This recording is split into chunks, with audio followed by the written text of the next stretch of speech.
বিচারপতিদের মধ্যে কখনো উচ্চাকাঙ্ক্ষা এবং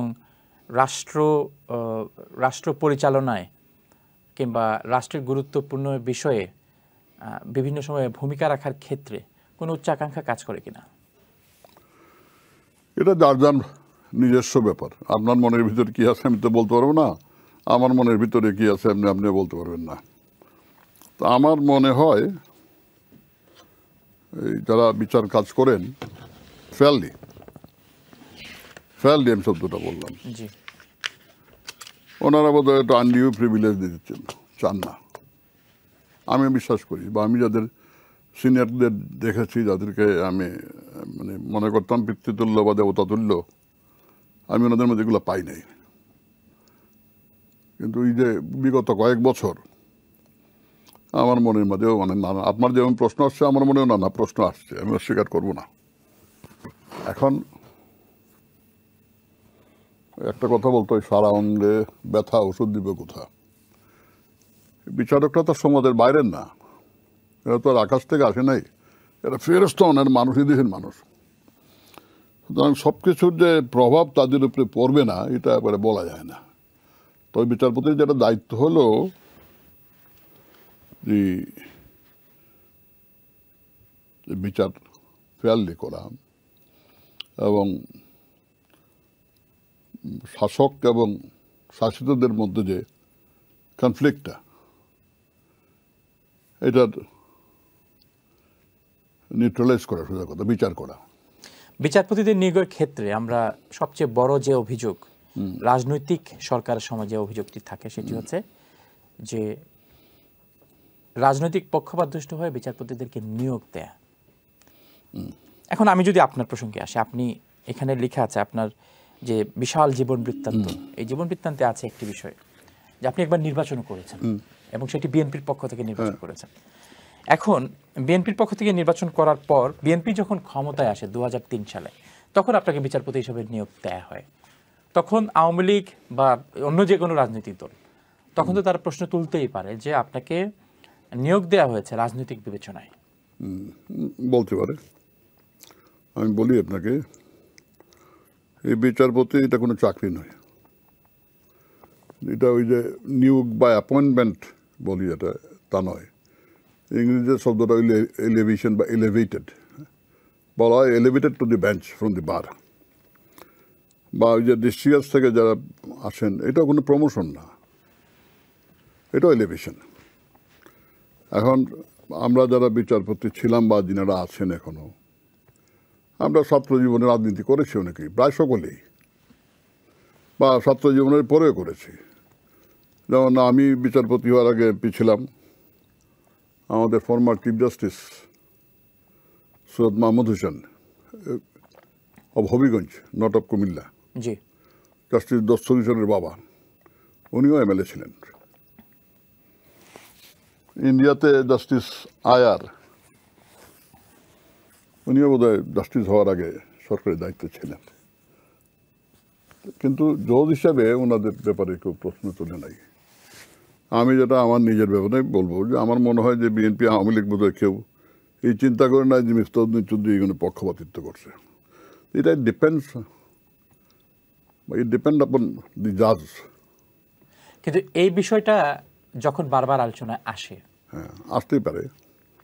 তখন এবং আমি আপনাকে তখন বলি, রাজনৈতিক দলগুলির কি উচিত কিনা, আমি আপনাকে প্রশ্ন করছি যেহেতু আপনি বিচারপতি, উচিত কিনা যে আসলে রাজনৈতিক সংশ্লিষ্ট ব্যক্তিদের বাইরে যারা প্রফেশনাল আইনজীবী আছেন কিংবা প্রফেশনাল এই সেক্টরের যারা প্রফেশনাল আছেন তাদেরকে নিয়োগ দেয়, এই ধরনের কোনো ব্যবস্থা আসলে করা সম্ভব কিনা? আমি বলি আপনাকে, আমি কথাটাই আসতেছিলাম।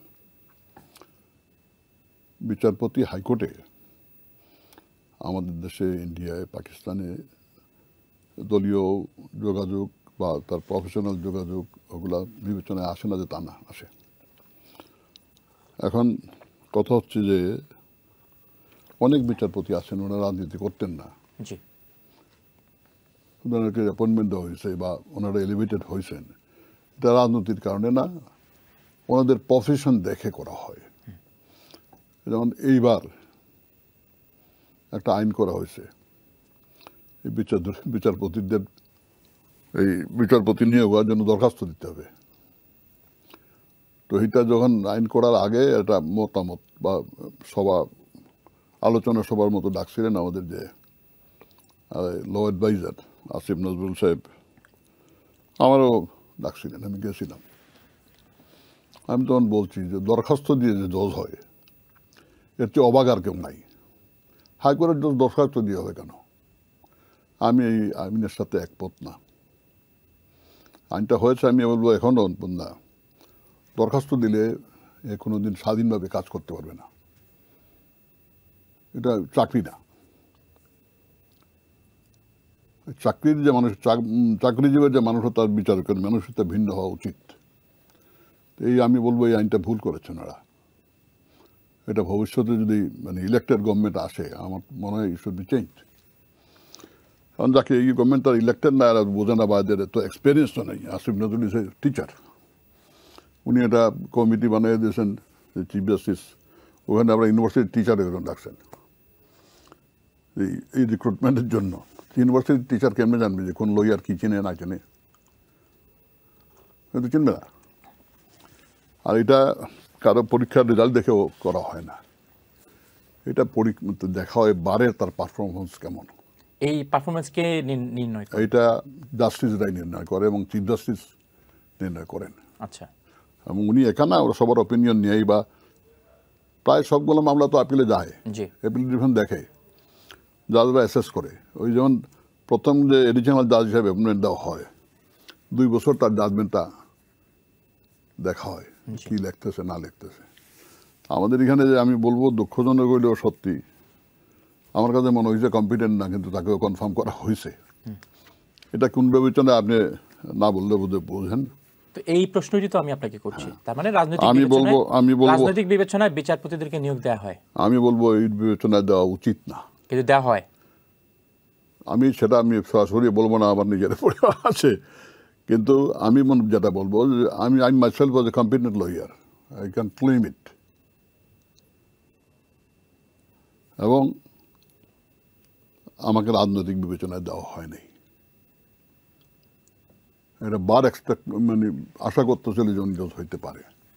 আপনি আমার সাথে তো আমার এক জুনিয়র এখানে আসছে, জি, ওদের কাছ থেকে অপিনিয়ন নিয়েন। আপনার তো বন্ধু মানুষ বলতে আমি ব্যক্তিগতভাবে ডেফিনেটলি আপনাকে উদ্দেশ্য করে বলছি। আমি আমাকে উদ্দেশ্য করে না, আমি যেটা বলছি বাংলাদেশের যে প্রসেসটা আমি বলি, রাজনৈতিক বিবেচনা থাকতে পারে। যে একজন মানুষ যখন জাজ হিসাবে ওত নিল, তার আর তখন কোনো রাজনৈতিক চিন্তা ভাবনা থাকা উচিত নয়, এবং তার উপরে সরকার বা কেউ প্রভাব খাটানো উচিত নয়। আমরা এই বিগত কয়েক বছর আমাদের মানে দুঃখজনক হলে সত্য, মানুষ মনে করে যে তাদের উপর সরকারের প্রভাব আছে। এটা অস্বীকার করার কোনো উপায় নাই। আমাদের কিছু জাজের কথাবার্তা ওইটা এই সুযোগ করে দিয়েছে।